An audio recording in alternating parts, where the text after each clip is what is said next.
Alright, what's up everyone, I'm Faloki, and today is a pretty good day. Day 3 of the 2021 NFL Draft is behind us. The Seattle Seahawks had 2 whole picks in Day 3, and then they got 12 undrafted free agents.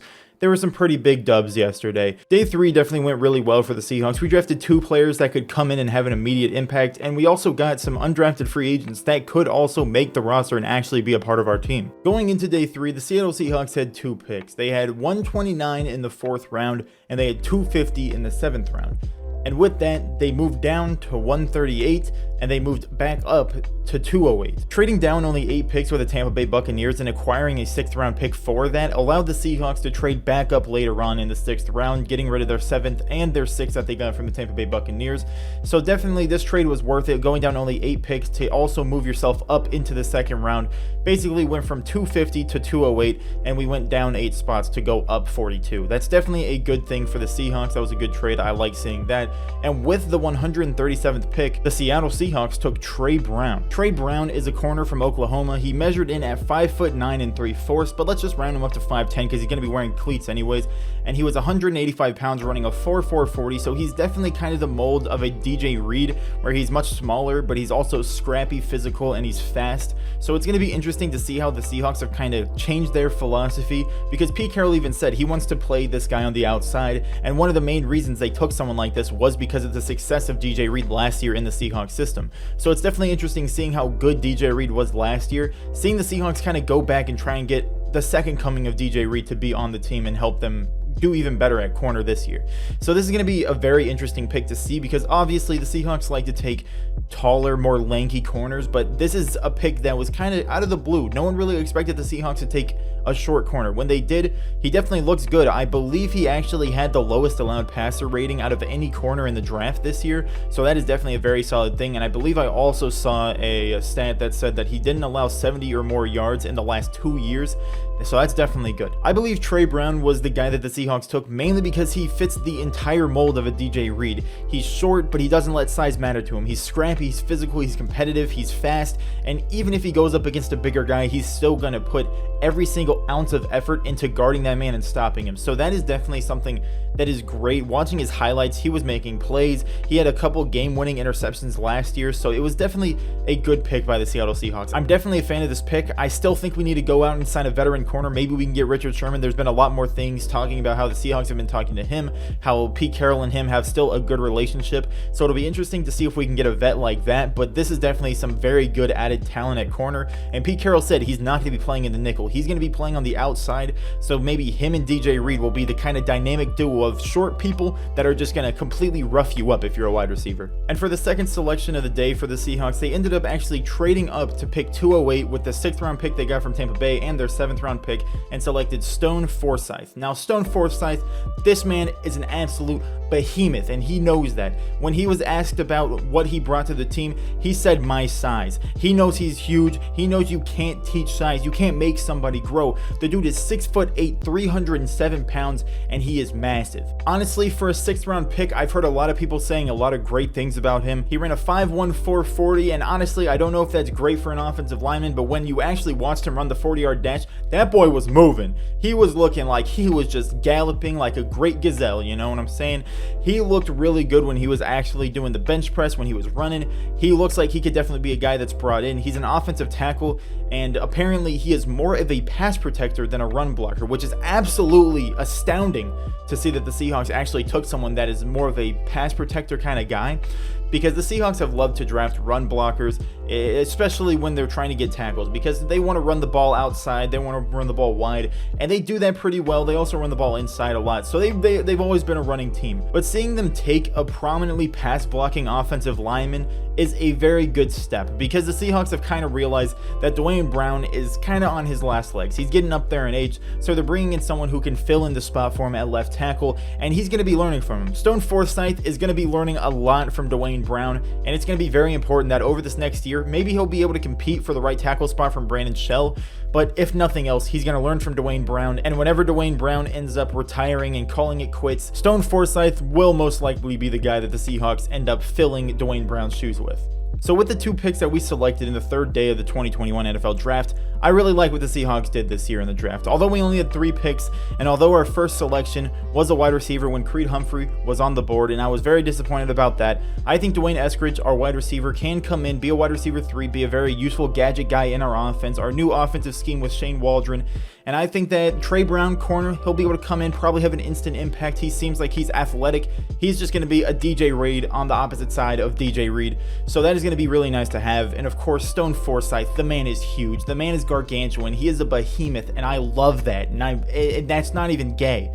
I love seeing someone that can pass block and be huge on the offensive line and actually help Russell Wilson. That'll be amazing to see. And if he takes Dwayne Brown's spot once Dwayne Brown decides to retire, I will 100% be happy with that, because he looked pretty good with the highlights that they showed for the draft, for what the Seahawks showed on their channel. So I'm happy to have him. And honestly, I think our picks today were really good. So overall, our draft grade, I'm going to give us a B. You know, I've seen a lot of people saying the Seahawks get a D, D+, C-, C, because of course they think that we needed to fill more spots. They wanted us to have more picks, but we don't really want to give up too much to have more picks when we can fill some of our spots with veterans. I think we're probably going to get KJ Wright, try and get Richard Sherman after the draft. If we can get those 2 guys, I think it will be a very, very solid team. And with our 3 picks, you know, for the first selection, Dwayne Eskridge, I like him as a player. I like that he could be a very interesting gadget guy, but I'm going to give the pick a B- because we had Creed Humphrey there. He fell right into our laps and we didn't take him. I'm still very disappointed about that. Not saying that Dwayne Eskridge is a bad player. I just think that Creed Humphrey could have had a bigger impact, and I am disappointed that we let him go. So that's why I give a B- for that pick. But Tre Brown, I'm going to give us an A for that, maybe an A-, because maybe he's not the best. He's not too big, but he's definitely speedy, physical. He's going to be the DJ Reed on the other side of DJ Reed. That's going to be great to have. He can make an instant impact on the outside, because Pete Carroll said he's not going to play nickel, and he's going to be aggressive, physical, and he's going to win battles against wide receivers because of how physical and how much he wants it. He's just very competitive. And for our last pick at 208, Stone Forsythe, I'm going to give that pick a B, right down the middle. He looks like he can be a very solid pass protector. He can fill the shoes of Dwayne Brown once Dwayne Brown retires. He might even be able to be the starting right tackle, take over Brandon Shell's spot. He looks good. He's big. When he was moving in the 40-yard dash, he looked like he could move. His highlights looked really good, but there are definitely questions about him as a run blocker. I've heard a lot of people say that he didn't show himself as a run blocker very well. So as a pass blocker, he looks good, but run blocking is also very important for the Seahawks, because they love to run the ball, and they love to run the ball hard. So it is going to be important to make sure that he can do very well in run blocking. But even if he has a year behind Dwayne Brown, he will be absolutely levels above what he is right now, because Dwayne Brown is such a good tackle. So I'm going to give that pick a B. We don't really know what he's going to be as a run blocker, but as a pass blocker, he looks good. He's big. He seems like he can move. He definitely seems like he can be a guy that can be an impactful player, even next year, maybe even this year. And after our final selection, taking Stone Forsythe, you knew that the Seattle Seahawks were planning on doing something big with the UDFAs, because Pete Carroll and John Schneider decided that they wanted to do their post-draft press conference during the draft. They did their post-draft press conference during the 7th round. I believe they may have actually started at late 6th round. I could be wrong though.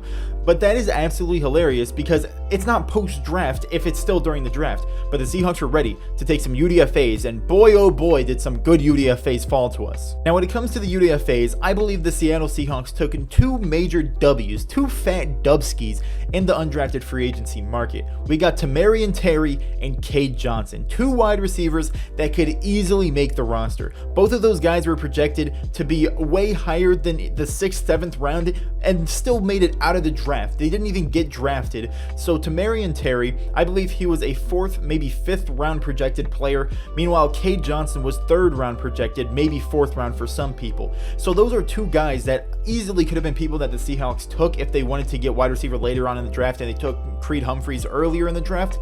But they got them after the draft for basically nothing.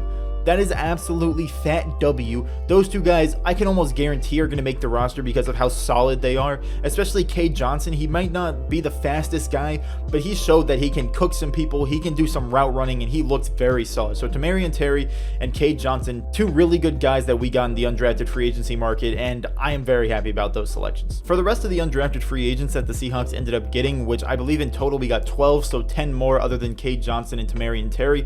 Forgive me if I mispronounce their names, but there are some interesting guys here.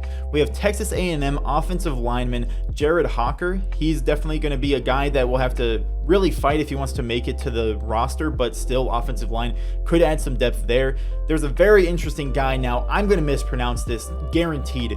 Pierre-Olivier Lestage. I don't know if I said that right. He's a center. He's Canadian. I don't believe he actually played in the college football league. I think he actually played in Canada, and he seems to be French because I saw a tweet from him basically saying that he was happy to be with Seattle, and I couldn't read it.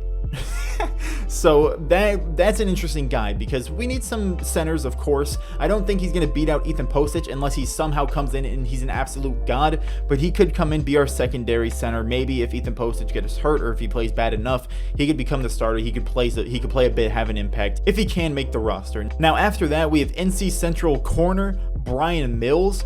Don't know much about him, but a corner, some more corner depth. Get some guys that are athletic. Probably going to be a practice squad guy, but he can come in, have his attempts. We also got Louisiana Monroe running back Josh Johnson.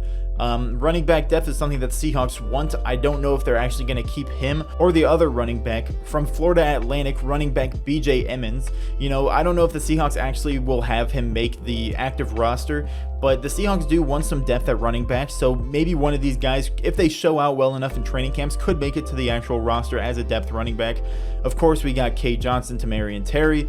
We also got a Stanford wide receiver and kick returner Connor Weddington.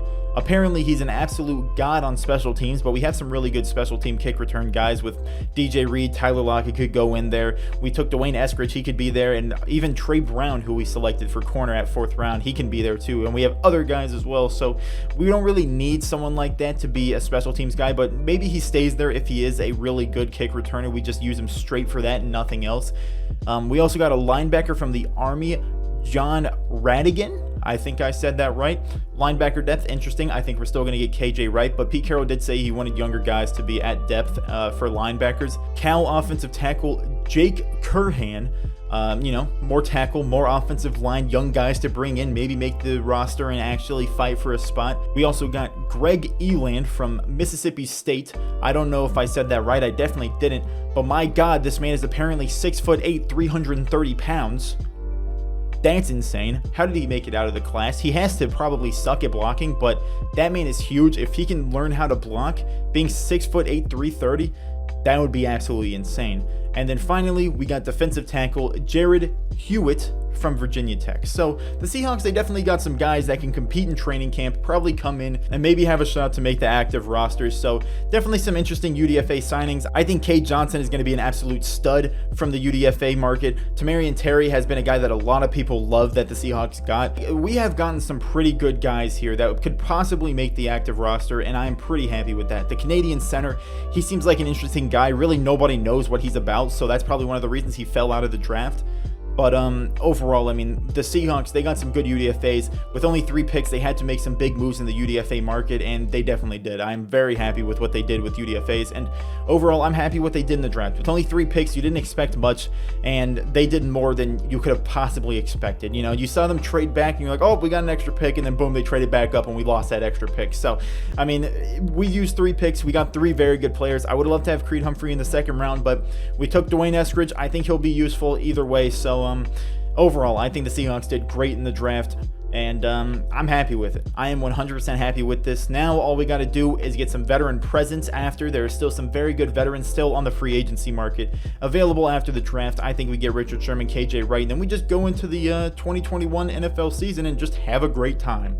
You know, it'll be interesting to see what the Seahawks do after the draft, but throughout these 3 days of the NFL draft, the Seahawks definitely did really well. Of course, there are more UDFAs that can be picked up, but with not many more spots that the Seahawks could possibly fill after taking 12 UDFAs, I think we're going to save those spots for mostly veterans, but we'll see what the Seahawks do. Let me know down below in the comments what you thought about the 2020 NFL Draft as a whole for the Seahawks. What did you think about Day 3? What did you think about the undrafted free agents? Leave a like if you enjoyed, subscribe if you're new, and with that, I'd like to thank you for watching. Have a great day.